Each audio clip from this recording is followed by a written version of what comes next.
En la Biblia hay textos que apoyan la idea de la sanación intergeneracional y hay textos, ¿sí?, que no la apoyan. Hay textos que de alguna manera no le dan cavidad. Hay un par de textos, hay bastantes que sí apoyan y hay unos 2 o 3 que ponen en tela de juicio si la cuestión de los pecados de los padres o lo que cometieron los padres afecta a los hijos de alguna manera, directa o indirecta, de una forma o de otra forma. Entonces, si hay un discurso a nivel bíblico, entonces vamos explicando cada uno de estos textos. Entonces, para que sepa, entonces, son los materiales que les mandé. Si usted no tiene, le voy a pedir que aquí en el chat, usted no está en el grupo de WhatsApp, aquí en el chat me pone su nombre y su teléfono.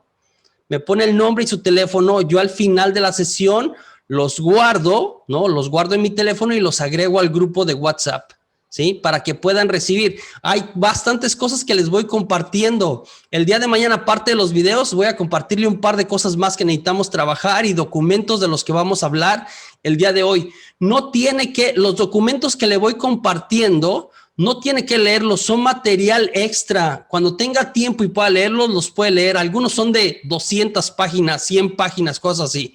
Voy a hablar, por ejemplo, de cuestiones de la nueva era. Hay un documento por el Vaticano como de 150 páginas. Entonces, no espero que los lean esta semana, ¿sí? Yo voy a estar comentando y compartiéndoles estos materiales, ¿sí? Ahí con calma usted puede retomar alguno que le interese, etcétera. La bibliografía, yo también no le sugiero que compre todos los libros, al menos que se quiera dedicar a esto de manera de así completa, ¿no? Llena.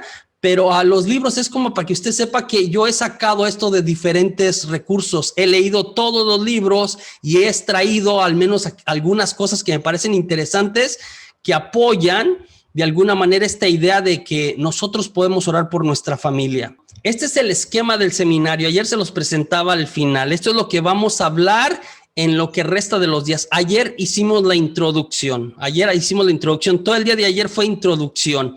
Introducción a la sanación en general y luego introducción a la sanación intergeneracional y luego introducción a por qué le hemos llamado de alguna manera a este seminario Daniel y cómo se une con nuestra intención lo que estamos estudiando del libro de Daniel de alguna manera, ¿sí? Entonces, de eso hablamos el día de ayer en la introducción.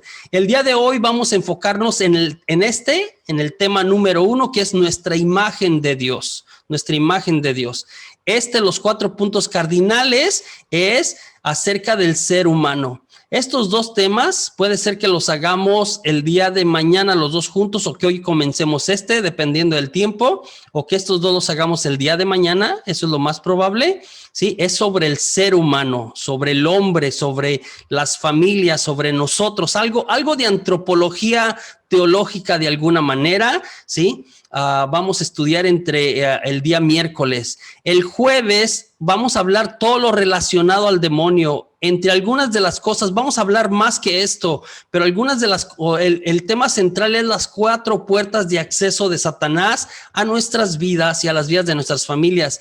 Aparte, vamos a hablar de otras maneras como influye Satanás en nuestra vida. Vamos a explicar cada una de estas. Entonces, esto lo vamos a estudiar el jueves. Va a tratar esta parte de aquí del genograma. Voy a regresar poquito. Nos va a servir para encontrar patrones en nuestra vida familiar. Vamos a tratar de ir a las raíces y encontrar lo más posible, lo que podamos encontrar lo más posible, ¿sí? Para ver sobre qué queremos orar. Mañana, ¿no? Vamos a entender la cuestión de cómo funcionamos los seres humanos. Otra vez la cuestión antropológica. Sobre las puertas de acceso y todo lo relacionado con Satanás, pues va a ser como para desenmascarar al enemigo, conocer sus estrategias, cómo funciona, ¿sí? Si usted no conoce cómo trabaja el enemigo, pues va a estar derrotado siempre. Entonces, es importante que entendamos cómo trabaja Satanás en nosotros y en nuestras familias. De eso va a hablar el jueves. No va a ser sino solamente de esto que vamos a hablar todo el jueves. El viernes vamos a hablar de libre albedrío. Es un tema muy importante en esto, ¿no? Este tema podría entrar también tranquilamente cuando hablemos de antropología teológica o de el estudio del ser humano a los ojos de Dios, pero vamos a dejar un momentito, un rato completo el viernes para hablar de libre albedrío. ¿Cómo nos creó Dios? Y luego, para cerrar el viernes, la cuestión de contenido, vamos a estudiar algunos textos bíblicos, lo que ya había mencionado, que soportan la cuestión de la sanación intergeneracional, algunos que no, y cómo los entendemos los unos y los otros, y varios textos, tanto del catecismo como el magisterio de la iglesia, sobre este tipo de oración, para tener ciertos fundamentos bíblicos y teológicos. Esto es importante, y aunque suena así como que muy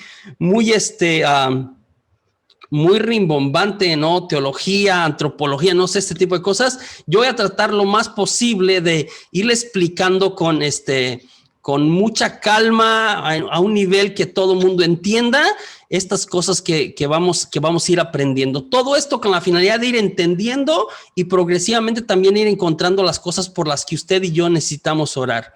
El sábado de 7 a 9, ¿sí?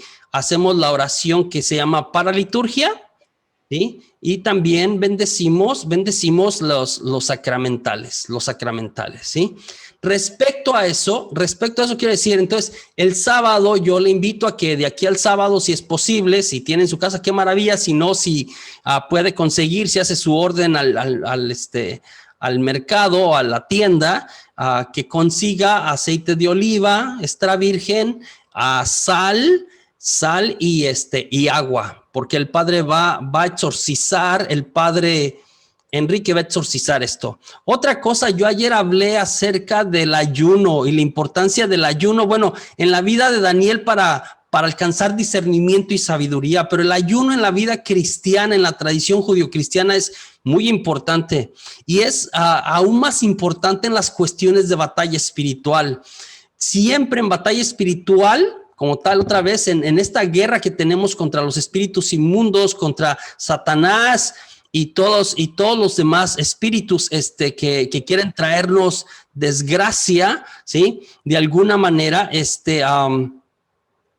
importante que la oración se acompañe del ayuno.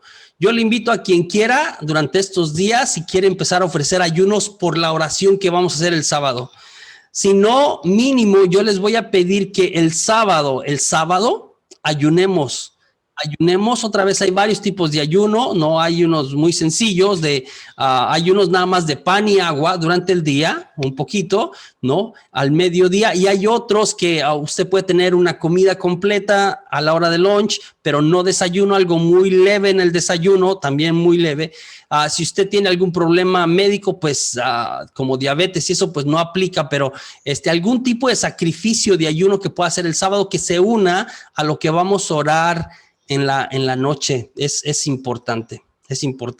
Entonces, eso vamos a hacer el sábado, ¿ok? Entonces, para que tenga el sábado va a estar con nosotros el Padre, nos va a acompañar en la oración. Hace un trabajo excelente el Padre cuando nos acompaña en la oración. El día de ayer empecé introduciéndoles esto, que vamos a hablar de 3 sistemas. Existen 3 sistemas, y el padre Joseph Semacula,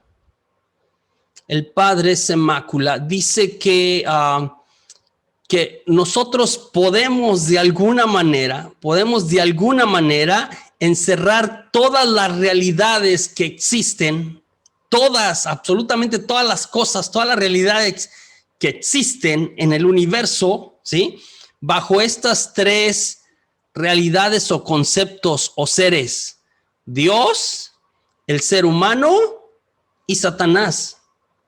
Y él habla de que existen 3 sistemas en nuestra vida: el sistema de Dios, el sistema del ser humano y el sistema de Satanás. Y que usted le busque donde le busque, como esto, o sea, cualquier cosa que se le ocurra, vamos a poder meterlo en pertenece a Dios, pertenece al hombre o pertenece a Satanás. Cualquier cosa que se le ocurra, yo no lo sé. No, si existen los extraterrestres, pertenecen a Dios. Los inventos o los descubrimientos pertenecen al ser humano. Hay algunas cosas, podemos encajarlos en cualquiera de estos 3, cualquier cosa, ¿sí? Ahora, vamos a hablar de Dios, del ser humano y de Satanás, ¿sí? Vamos a hablar de Dios y de Satanás, por supuesto. Entonces, entre Dios y Satanás está el ser humano, ahí como a la mitad. Entonces, delante del ser humano existen dos realidades, ¿sí? Dos realidades, la divina y la del demonio, la mala, la de Satanás. No hay más que eso para el ser humano, o es Dios o es Satanás. Ahora, quiero decir dos cosas importantes. Dios, primer cosa importante teológica, Dios es Dios. Válgame la redundancia. Dios es Dios. Estos dos, y esto también es importante cuando estudiamos este tipo de cosas, estos otros dos, el ser humano y Satanás, son criaturas, ¿sí? Han sido creados ambos por Dios, tanto el ser humano como Satanás, que fue creado bueno, voy a hablar de eso el día de hoy, ¿sí? Se hizo malo por sí mismo, Dios lo creó bueno, Dios no hace nada malo, vamos a hablar de eso, ¿sí? Entonces, estos dos son criaturas. Entonces, no vamos a equiparar nunca en ningún estudio de demonología o de estas cuestiones de liberación, nunca, porque se tiende en algunas ocasiones a comparar a Satanás con Dios en cuanto a poder, y no. Dios es Dios, está por encima de todo, es Dios. El ser humano y Satanás son criaturas, ¿sí? Y por lo tanto, tanto el ser humano como Satanás son limitados. Algo que no pasa con Dios. Dios no es limitado, ¿sí? Pero los ponemos aquí de alguna manera para su estudio. Yo les pregunto, esta pregunta la hace el padre Josefu en su seminario, y les pregunto a ustedes, pueden contestarme en el chat, ¿sí? Puede contestarme en el chat, si ya les supo cómo, puede contestarme, ¿quién piensa usted que gobierna el mundo? ¿Quién gobierna el mundo de estos tres? ¿Dios, el ser humano o Satanás? Entonces, en el chat, si me contestan, en el chat puede poner su respuesta. ¿Quién piensa usted? Celiflora dice que Dios gobierna el mundo, ¿sí? ¿Quién gobierna el mundo? Es el que vivimos, la creación, esto, ¿sí? Lidia Rosales dice que el demonio, iPhone, bueno, no sé quién es de iPhone, pero alguien más dice Satanás. Fernando Amaya dice que Dios gobierna el mundo. Luna dice que Dios. Elsa Sánchez dice que el ser humano. ¿Por qué dice eso Elsa Sánchez? Vamos a ver ahorita, ¿no? Evelyn Carmen dice que Satanás. Laurencia Monroy dice que el mal o el malo. Vicky dice que Dios gobierna el mundo. ¿Sí? A ver, ¿quién más por ahí? Escoja uno de los tres y póngalo ahí. Carmela Esquivel se me hace que ya fue al seminario, ¿no? Dice que Satanás. Lupita dice que el ser humano. No, mentira, no sé si Carmela ya fue. Entonces, el ser humano. Entonces, está dividida la cuestión. Ahí fueron poniendo cada quien. Entonces, ¿quién gobierna el mundo? Mire, voy a empezar descartando. El mundo no lo gobierna Dios. Para los que dijeron que el mundo no lo gobierna Dios. Porque si Dios gobernara el mundo, pues el mundo fuera el paraíso, fuera el cielo en la tierra. Todo sería bueno. Todo, absolutamente todo, sería bueno si estuviera bajo el gobierno de Dios. ¿Sí? Si Dios gobernara el mundo, si Dios fuera el rey y el señor del mundo, el que controla y gobierna y guía, ¿sí?, el mundo, entonces viviríamos en el cielo. Y pues esto a veces no parece el cielo. ¿Estamos de acuerdo? ¿Sí? Entonces, primer descartado, Dios.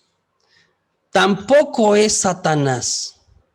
Porque si Satanás gobernara el mundo, entonces esto fuera un infierno. ¿Sí? Si Satanás gobernara, sería un infierno. Todo sería malo. Y aunque a veces parece un infierno, no lo es. Hay muchas cosas buenas aún en el mundo. Muchas cosas y personas buenas.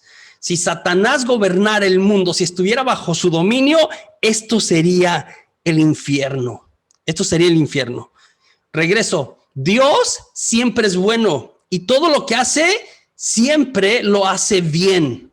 Dios.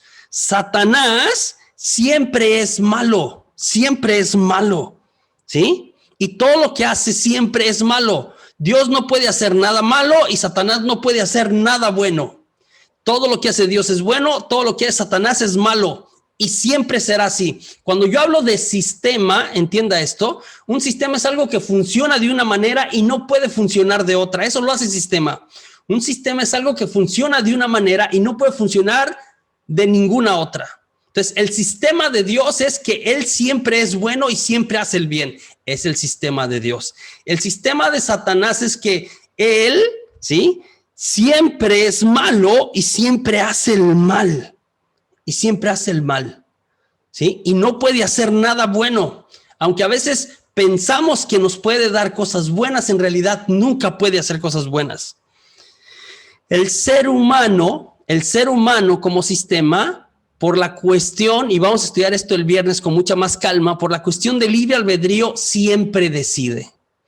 Este siempre obra el bien, este siempre obra el mal, este siempre decide entre uno o el otro. El hombre siempre decide. Siempre está decidiendo entre el bien y el mal.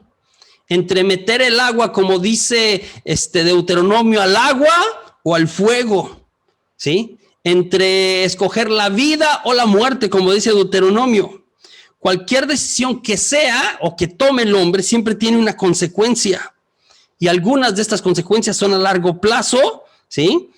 De manera que a veces se nos complica conectar de alguna manera, ¿sí?, las decisiones que vamos haciendo. Los seres humanos somos una máquina de decisiones, siempre estamos decidiendo. Es más, decidimos, aunque suene absurdo lo que voy a decir, decidimos incluso cuando no decidimos. Cuando yo decido lo que llamamos pecado de omisión, ¿no?, o yo no opto por nada, estoy optando al final por algo, aunque suene raro lo que estoy diciendo. Somos una máquina de decisiones los seres humanos. Estos tres siempre hace el bien, siempre hace el mal, siempre decide, ¿sí? Estos tres siempre desencadenan un sistema que está funcionando, ¿sí? Dios hace esto, el bien me refiero solo esto, y no para de hacer esto. Hace el bien, solo el bien, y no para de hacer el bien. Hace el mal, ¿sí?, solo el mal y no para de hacer el mal. Toma decisiones, siempre solo toma decisiones y no para de tomar decisiones el hombre. Tenemos el sistema entonces del maligno, ¿sí?, no para de hacer lo malo, lo hace siempre. El sistema del ser humano siempre está o estará decidiendo. Entonces iremos de alguna manera sobre estos tres, cómo funcionan. ¿Sí? Cómo funcionan de una manera ya más amplia sobre la marcha en los siguientes días, de una manera más detallada y más profunda, aumentando nuestro entendimiento sobre cada uno, sobre Dios, sobre el ser humano y sobre Satanás. El día de hoy nos vamos a enfocar en aumentar nuestro entendimiento acerca de Dios y del sistema de cómo funciona Dios. Entonces, el sistema de Dios, ¿sí? Ya había dicho otra vez, el sistema de Dios siempre es bueno, siempre es bueno. Dios no puede hacer nada malo. El primer relato de la creación, tenemos dos relatos iniciales en la creación. Los que estudiaron conmigo el curso de Historia de la Salvación, estudiaron un poquito eso. Pero en el primer relato de la creación, cuando usted abre la Biblia, en el inicio de la Biblia hay dos relatos. El primer relato es el relato sacerdotal en Génesis 1:1 a Génesis 2:4a, ¿sí? Todo el primer capítulo y parte inicial del segundo, Génesis 1:1 a Génesis 2:4a, es el relato sacerdotal. Primer relato es el relato sacerdotal. Génesis 2:4b, ¿sí?, hacia el final del capítulo 2, es el relato yavista. Dos maneras, aquí tenemos dos historias de cómo inició el mundo. En el primero, Dios crea al ser humano al mismo tiempo, macho y hembra, ahí no tiene nombre, los crea y va creando todo por días. ¿Recuerda? Primer día, separa la luz de las tinieblas. Segundo día, separa las aguas de arriba de las aguas de abajo. Tercer día, separa las aguas de abajo del suelo seco. Cuarto día, pobla, ¿sí? Pobla el cielo, el firmamento, ¿no? Quinto día, pobla el mar, las aguas. Sexto día, pobla todo lo que se mueve en la tierra. Y en el sexto día, al final, crea al ser humano, macho y hembra los crea, y no tiene nombre, los crea, les dice, sean fecundos y multiplíquense, llenen la tierra, les regala la creación. Así termina el primer relato. El segundo relato es donde se llaman Adán y Eva, y ahí no va por días, ¿sí? Pero en el primer día, con ese me quiero quedar a propósito de que Dios es siempre bueno. Si tú analizas y lees con calma el primer relato, es una teología muy profunda y muy clara acerca de cómo es y quién es y cómo actúa Dios. Primer día, y vio Dios que era bueno, y amaneció y atardeció, fue el primer día. Segundo día, y vio Dios que era bueno, ¿sí? Y amaneció y atardeció, fue el segundo día. Tercer día, ¿sí? Después de que era hacer lo que yo le comenté que hizo en cada uno de los días, y vio Dios que era bueno, se repite en cada uno de los días. Y vio Dios cuando creó.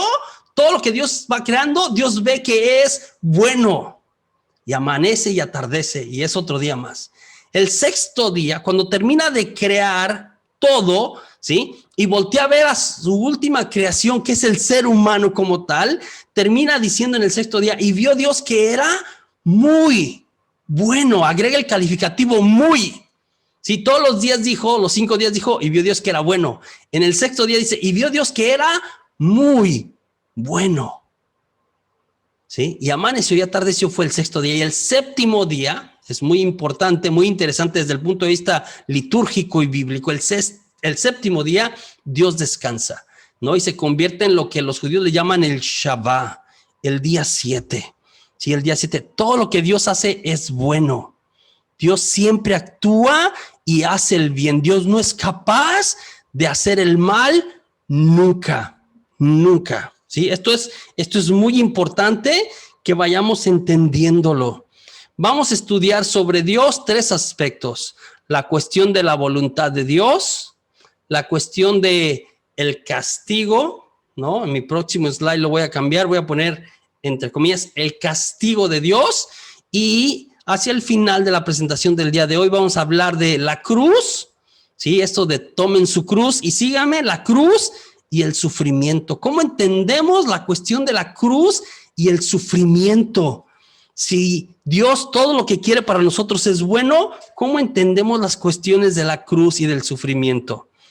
El día de mañana hablaremos del sistema del ser humano, siempre decide, hablaremos de estos 4 aspectos. Hay un quinto, ahorita 4 aspectos del ser humano, es cuerpo y espíritu, está vinculado, mayoría de sus decisiones las toma alguien más, y las palabras son poderosas, las palabras que utiliza el ser humano. Estos 4 puntos vamos a hablar en nuestra parte de antropología, un poquito, antropología muy encaminada a la cuestión de la sanación familiar intergeneracional, entender al ser humano como un ser humano en relación y cómo lo que hace, ¿sí? De alguna manera siempre afecta a aquellos a su alrededor.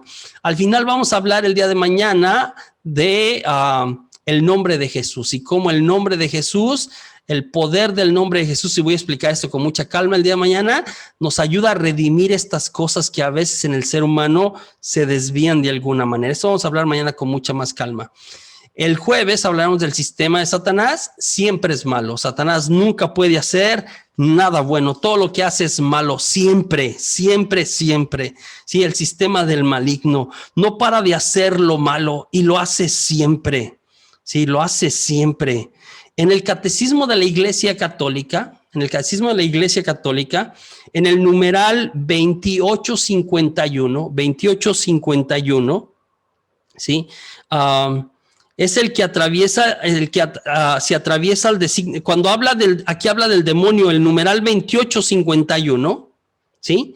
Habla del malo, ¿sí? Y dice que el malo es el que se atraviesa el designio de Dios y de su obra. Que el malo, Satanás, se atraviesa el designio de Dios y de su obra. Y luego en el catecismo, en el 391, Voy a leer primero en latín y luego les traduzco. En latín, la frase que está en el catecismo dice: diabolus enim et alii demones adeo qui de natura creati sum boni, sed ipsi per se facti sunt mali. Le traduzco. En el español eso quiere decir: el diablo y los otros demonios fueron creados por Dios con una naturaleza buena. Regreso. El diablo y los otros demonios fueron creados por Dios con una naturaleza buena, pero ellos se hicieron a sí mismos malos. Esto se declaró desde el concilio de Letrán. Otra cosa importante que dice en ese numeral es que Dios no les quitó estos seres espirituales perfectos, con poderes impresionantes, con una naturaleza muy perfecta de alguna manera. Dios no le quitó ningún poder cuando lo arrojó. Se hicieron malos y así siendo malos fueron arrojados y cuentan con todos los poderes de ser seres espirituales. En el Catecismo de la Iglesia Católica nos habla también de... porque hay algunos teólogos que dicen, no, al final de la historia, al final del mundo, cuando Jesús venga, hasta el demonio se va a arrepentir. Y el Catecismo de la Iglesia Católica en el 393 dice que el carácter de la decisión que tomó Satanás, ¿sí?, de rebelarse contra Dios es irrevocable. ¿Sí? Que Satanás al final no se va a arrepentir, que Satanás será Satanás eternamente. ¿Sí? Que ha optado de manera total, voluntariamente, por apartarse de Dios, ¿sí? Y no hay vuelta. Una cosa que yo dije en el videíto que yo les compartí sobre la batalla espiritual y la historia que les comenté de esta señora que yo conocí en el centro carismático, esto de que yo le escuché al padre Rubén Campbell, que ahora está en la parroquia de Reina de la Paz. Hace muchos años, Rubén todavía no entraba al seminario otra vez con los de estos. Yo estaba trabajando en el seminario. Esto hace más o menos como 15 años promedio, bastante. Yo era un muchachito. Y en una clase que dio sobre intercesión y liberación, en un seminario, en un curso que invitamos, en aquella ocasión vivía en Coahuila, Rubén Campbell, habló y dijo esta frase que se me quedó en la cabeza de: el diablo, Satanás, promete mucho, da poco y cobra caro. El demonio, Satanás, ¿sí?, el malo, promete mucho, da poco, yo agregaría, o nada. Es ilusorio, es una ilusión. Da poco o nada y cobra caro. Hay mucha gente, yo puse el ejemplo de esta persona que yo conozco, pero hay mucha gente que se ha metido a cuestiones del demonio y luego es tan complicado salir de ahí. El demonio cobra caro, concede cosas al parecer buenas, pero después se las cobra y se las cobra con intereses impresionantes. Entonces, iremos sobre cómo entendemos cada uno de estos tres sistemas en estos 3 días, ¿no? En estos 3 días, de una manera más profunda y detallada para profundizar en esto. Pero el día de hoy, pues vamos a hablar de Dios. Vamos a hablar de Dios, nuestra imagen de Dios, del sistema de Dios en concreto, de una manera concreta, ¿sí? No como una reflexión teológica, algunas cosas teológicas diré, pero más como cómo lo entendemos nosotros. No es una clase de teodicea, no es una clase de teología, puramente hablando. Es qué pensamos de Dios y qué nos dicen algunos pasajes de la Escritura y que vayamos entendiendo esto. Lo que la gente ha entendido, lo que habla, lo que la gente dice sobre Dios, no como una disertación teológica, sino vamos a entender la religiosidad popular, cómo lo hemos entendido o malentendido. ¿Y qué dice de alguna manera la iglesia? Hay un pasaje que utiliza el padre Semácula que me encanta. Se refiere a Oseas 4:6. Probablemente usted ha escuchado este pasaje. El 4:6 de manera concreta ¿sí? Este pasaje, este texto del profeta Oseas, capítulo 4, versículo 6, dice, mi pueblo perece por falta de conocimiento. Mi pueblo perece, ¿sí? Dependiendo de la traducción de la Biblia que tenga, perece, muere, ¿no? Se pierde por falta de conocimiento. Mi pueblo perece por falta de conocimiento. Probablemente lo he escuchado esto. Se utiliza mucho con personas que cuando quieren hablar como de conocer a Dios, de profundizar de las cuestiones de formación, pero quiero explicarle el contexto. ¿Sí? Primero, Oseas, bueno, pues Oseas es uno de mis profetas favoritos. Otra vez, los que han estudiado Biblia conmigo, Oseas me encanta. Oseas es uno de los que llamamos de los profetas de acción simbólica. ¿Qué quiere decir eso? Mire, lo que dice Oseas es maravilloso, ¿no? Es un profeta de justicia social y de infidelidad del pueblo, etcétera. Lo que predica Oseas, lo que dice Oseas, los oráculos de Oseas, son muy bonitos, pero es mucho más impactante lo que Oseas dice con su vida que lo que Oseas dice con su boca. Es más impactante. El mensaje profético de Oseas no se delimita solamente a sus palabras. Su vida, la vida de Oseas se convierte en profecía. Esto es importante. La vida del profeta Oseas se convierte en profecía, ¿sí? Él es profecía él mismo como va viviendo. ¿Sí? Hay algunos profetas de todos los que tenemos, como Ezequiel es algo parecido, es un profeta de acción simbólica, se llama así. De hecho, José Juan, creo, por ejemplo, que hoy en día nosotros, Dios, el Señor Jesús, no solamente nos ha regalado un gran papa, habrá gente que discurra, ¿no? Y que no esté de acuerdo ahora con las redes sociales, pues hay gente que le tira al papa que... hoy estaba leyendo en un grupo de los que pertenecen con WhatsApp, alguien que ni siquiera le dice papa, que dice, bueno, pues ahí los que quieran andar con Bergoglio y con su club, así dijo, ¿no? Una persona por ahí como que, ¿cómo que es Bergoglio y su club, ¿no? Como que, caray, ya no tiene papa, ¿ve? Ya no tiene papa, en fin.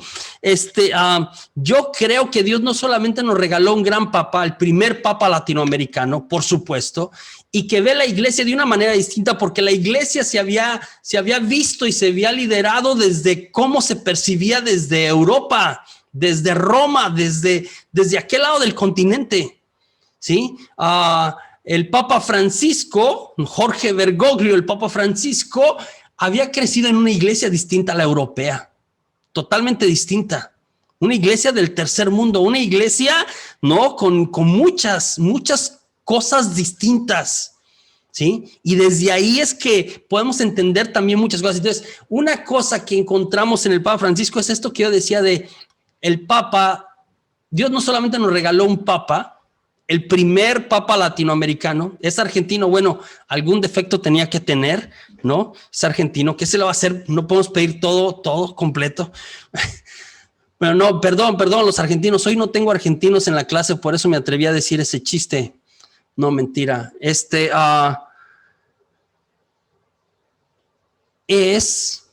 un profeta. El Papa no solamente es Papa, es el vicario de Cristo. Dios nos regaló un profeta y un profeta de acción simbólica.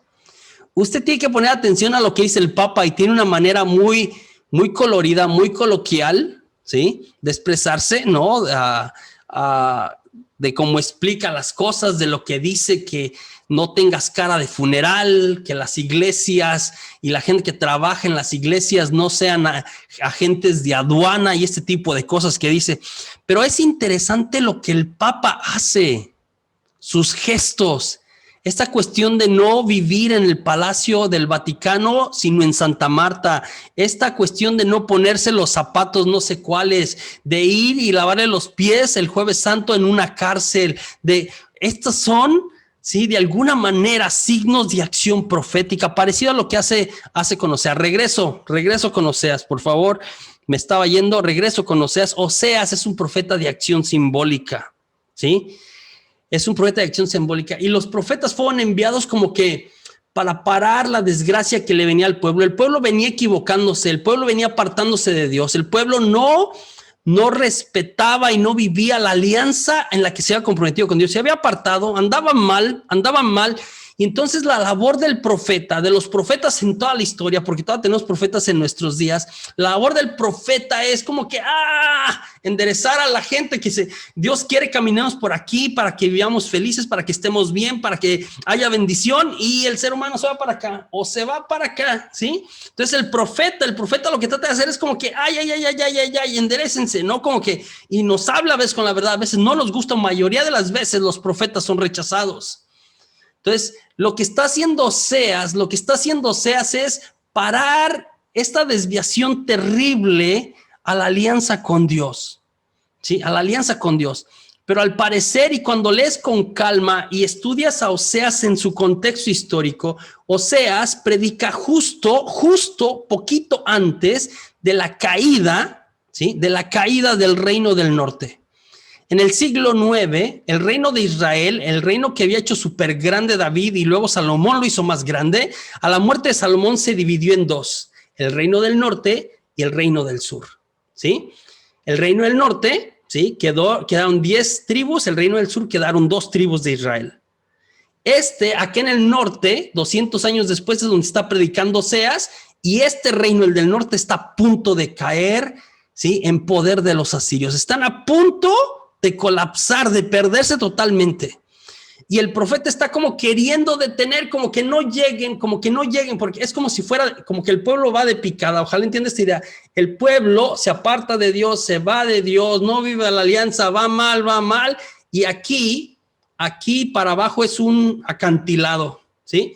El pueblo llegó aquí, el profeta va como queriendo detener, ojalá entiendas esto, va como queriendo detener, como regresen a esta, no, o sea, las acciones del pueblo le están llevando a la desgracia y el pueblo no se arrepiente, lamentablemente, no se arrepiente. Entonces llega aquí al filo y Oseas toma como queriendo parar, y a veces lo que sigue o lo que hacen algunos profetas justo antes del exilio es como que ni hablar. O sea, Dios mandó y quise parar y no pudo pararse, y lo que sigue es la caída, súper triste, como consecuencia de... ¿Qué está pasando el profeta cuando está diciendo esto de mi pueblo perece por falta de conocimiento? Todo esto para explicar el contexto. Mi pueblo perece por falta de conocimiento es, el profeta ha querido parar la desgracia que le viene al pueblo. Lamentablemente el pueblo va a sufrir, ¿sí? El pueblo va a sufrir y por eso dice esto. ¿Sí? Esto viene de Dios. Oseas lo dice de parte de Dios y dice, ¿sí? Mi pueblo languidece, perece, se pierde por falta de conocimiento. Es un reclamo. Cuando lees en el contexto, esto lo está diciendo a los sacerdotes de su tiempo. El profeta les está diciendo esto a los sacerdotes de su tiempo. Les está diciendo, la gente está pagando, ¿sí? El precio por culpa de los sacerdotes. Los sacerdotes no habían hecho su trabajo. El profeta trató. Los sacerdotes del tiempo de Oseas, ¿sí? Dormidos en sus laureles, ¿sí? No habían hecho nada, y ahora el pueblo no les enseñaron, no les hablaron de Dios, no hicieron su trabajo, andaban metidos en otras cosas menos en lo que les tocaba. Los sacerdotes no hicieron su chamba, como decimos en México, como debieran. No, si le ponemos un tono al texto, a este texto de mi pueblo perece por falta de conocimiento, si le ponemos un tono, debe sonar de dos maneras, se puede sonar de dos maneras. Un tono, ¿sí? Es de tristeza. Es decir, Dios diciendo esto con tristeza. Y quiero que te lo imagines. Dios diciendo esto el pueblo está a punto de sufrir una cosa impresionante en el destierro con Asiria, ¿sí? Y entonces Dios dice con tristeza y con dolor, mi pueblo perece por falta de conocimiento, ¿sí? Va a sufrir porque no les enseñaron, ¿sí? Entonces, un tono puede ser tristeza de parte de Dios.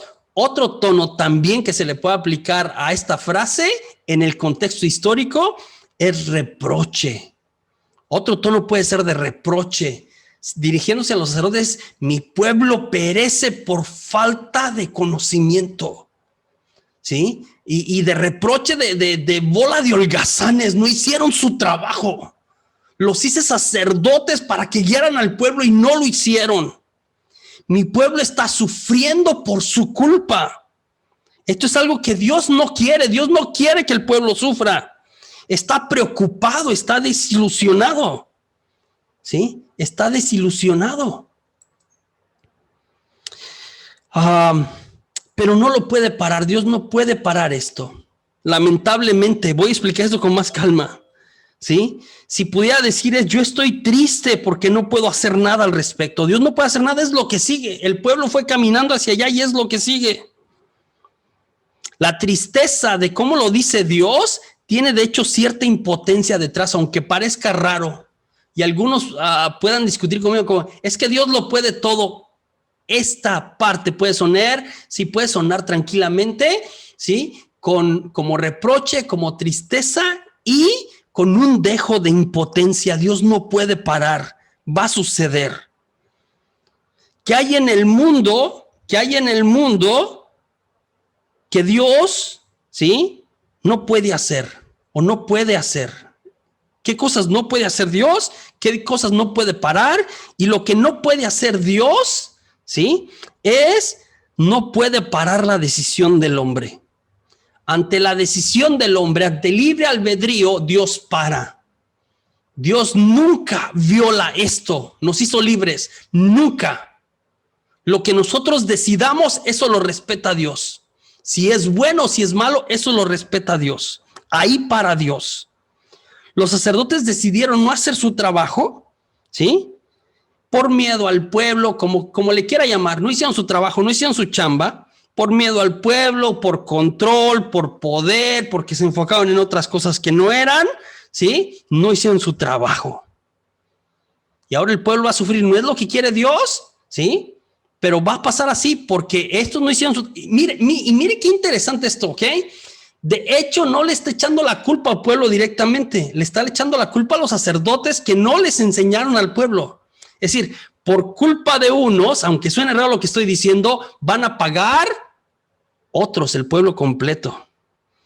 Aquí vamos empezando a dilucidar y a echar ahí sobre la mesa este dilema en el Antiguo Testamento, ¿no? Esta cuestión de que a veces no es tan fácil de explicar, que encontramos una cierta como contradicción que salta a la vista. Esta parte de lo que le pasa al pueblo que Dios no lo hace o lo hace, ¿no? Y lo vamos a resolver de alguna manera cuando lleguemos a Cristo Jesús. Con Cristo Jesús se aclara todo. Y en Jesús es que vamos a encontrar la solución a este dilema que todavía en el Antiguo Testamento tenemos como que se puede prestar como que sí, Dios los castigó. Ojo, porque hay unos momentos en que encontramos cosas como así como Dios castigó al pueblo. Cuando le rascas con calma los textos bíblicos, encuentras que en realidad el pueblo está sufriendo la consecuencia de apartarse de Dios. Que lo que están recibiendo es exactamente eso, ¿sí? En este proceso de cómo entendemos a Dios, entonces hay quienes interpretan algunos pasajes del Antiguo Testamento diciendo, claro, Dios castiga. Vamos a hablar de eso con mucho más calma.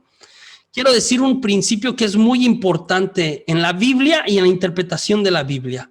La revelación es progresiva. Dios se va dando a conocer poco a poco, ¿sí? La revelación es progresiva. Dios se va dando a revelar, se va dando a conocer poco a poco, va de menos a más. Esto es muy importante. Es un principio de interpretación bíblica muy importante. La revelación es progresiva, va de menos a más. De menos perfecta a totalmente perfecta. Entonces vamos a encontrar cosas en el Antiguo Testamento medio extrañas que a veces hasta nos vamos a preguntar, ¿qué hace eso en la Biblia? Sí, ¿cómo que las hijas de Lot pusieron borracho a su papá, sus hijas, y se lo echaron al plato? ¿Por qué está eso en la Biblia?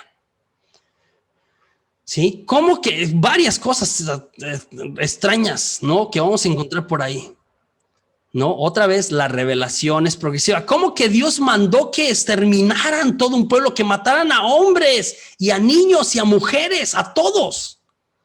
¿Cómo está eso? ¿Por qué está eso en la Biblia? Esto se llama la economía de la salvación. La pedagogía de Dios, la manera como Dios nos va enseñando es progresiva. Va de poco a poco.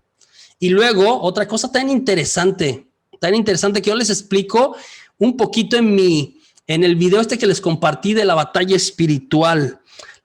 La revelación es progresiva, va de menos a más, es progresiva, y el entendimiento de la revelación también es progresivo, también va de menos a más. Es decir, Dios ya nos reveló algo, ya nos reveló todo en la persona de Jesús. La revelación está sellada, ¿sí? Dios ya nos reveló todo. Ahora, el ser humano va entendiendo ese todo poco a poco. Todavía no lo hemos terminado de entender. La teología se sigue haciendo. No está definido así como que así es y no puede ser de otra manera, ¿sí?